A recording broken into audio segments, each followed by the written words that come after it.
Man, I don't know about you, but when it comes to transmissions, I'm old school. I won't drive anything but a manual. It's just more fun, and I feel so much more connected to the car. But these days, you'd be lucky if you can find a young person that even knows what a manual transmission is. I'm sure you've heard those stories of thieves trying to steal a car and having no idea how to drive it because it's a stick shift. What a lowlife, right? I mean, if that's your profession, at least learn your product, right? Well, I guess the bright side is, if you own a stick shift, it's probably the best theft deterrent there is. Okay, enough of me rambling. What are we actually talking about today? For new truckers, we're gonna go over a few tips to master shifting a manual transmission in a semi-truck. We'll talk about shifting up, shifting down, and double clutching or floating gears. But first, let's talk about how manual transmissions actually work. The overall function of a manual transmission is the same as an automatic. It transfers power from the engine to the wheels. The main difference is you have full control over your shifts and what gear you want the truck to be in. If you haven't ever driven a manual vehicle, it's unlikely you have even thought about this, but with a manual transmission, you are controlling everything with the clutch pedal and your gear shift. You know that weird third pedal on the floorboard of your dad's car that, just like those thieves, basically prevented you from taking the car for a joyride when you were 15? No, that is not a second brake, it's a clutch pedal. The actual clutch itself is mounted between the transmission and the engine block, but the pedal is what allows you to engage or disengage it. When the clutch pedal is pressed down, the clutch disengages, separating the engine's power from the transmission. So every time you want to go into a new gear, first to second, to third, and so on, you need to press the clutch pedal in and then shift.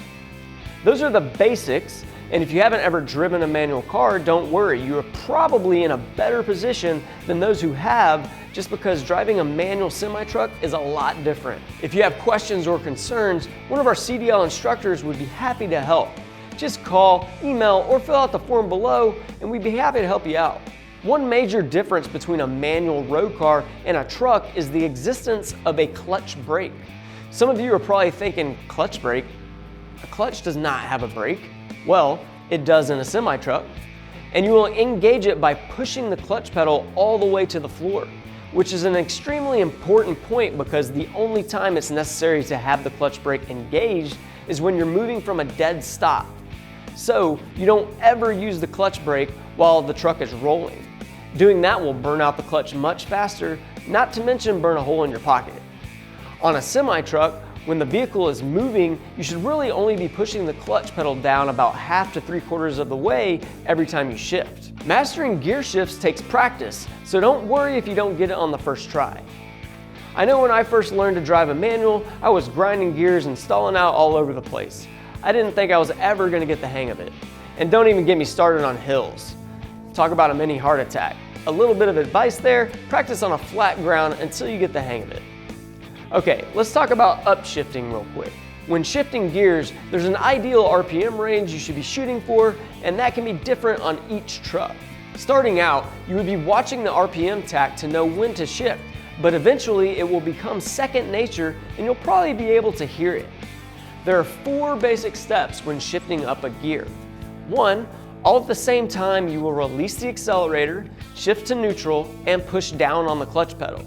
2, release the clutch pedal and let the gears and engine slow to the RPM range you need to switch to the next gear. 3, when the RPMs are where you need them, push in the clutch pedal again, half to 3/4 of the way, and then shift to the next gear.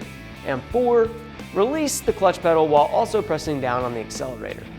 It's a lot to think about and do at once, but don't worry, our CDL instructors will give you plenty of time behind the wheel to get comfortable with the process.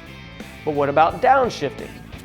Well, downshifting can be used in a few ways.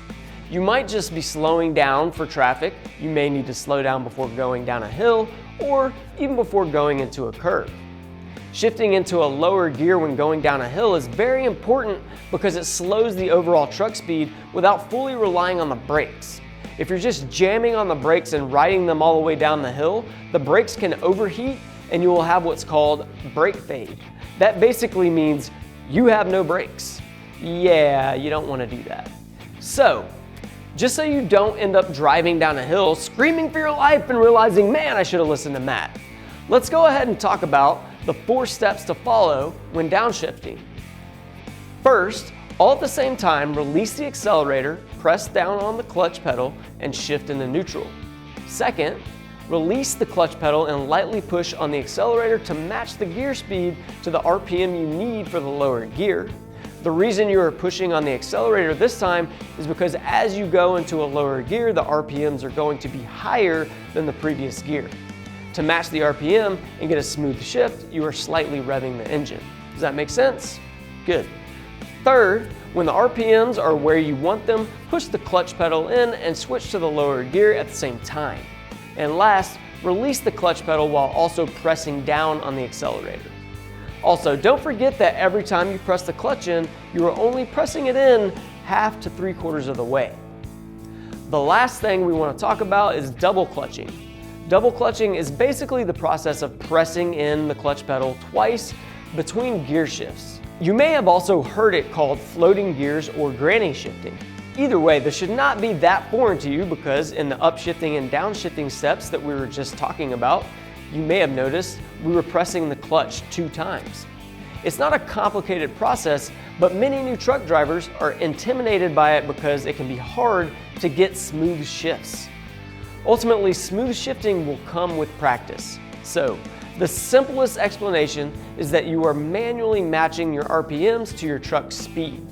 Once the speed and RPM match, you can set the shifter into the gear you want. There are 3 basic steps for double clutching. First, push the clutch pedal down once, half to 3/4 of the way to the floor, and slide it into gear.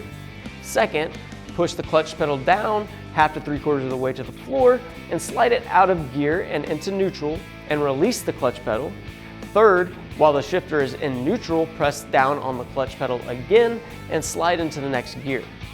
This second push of the clutch pedal between those 2 gears is where the double clutching term comes from. While shifting, you would be removing your foot from the accelerator to make for an easier gear change, putting it into gear quickly, and then putting your foot back down. Like I was saying, it just takes practice, but here are a few tips to help you know that you're doing it the right way.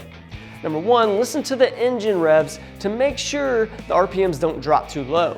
Number 2, stay off the throttle for a few seconds while changing gears. Number 3, ease out on the clutch and make sure your RPMs are high enough to avoid stalling. Number 4, if you sense resistance, you're doing something wrong. The shifter should slide in and out easily. The key to mastering shifting is practice, practice, practice. And if it comes down to it and you absolutely can't figure it out, you can always get in an automatic truck. The only problem there is you would have a manual restriction on your CDL, which is going to limit the trucks you can drive and the jobs you would qualify for. With that said, I'm confident that our CDL instructors can get you fully trained on a manual. If you have any questions about our CDL training programs, just call, email, or fill out the form below, and we would be happy to help.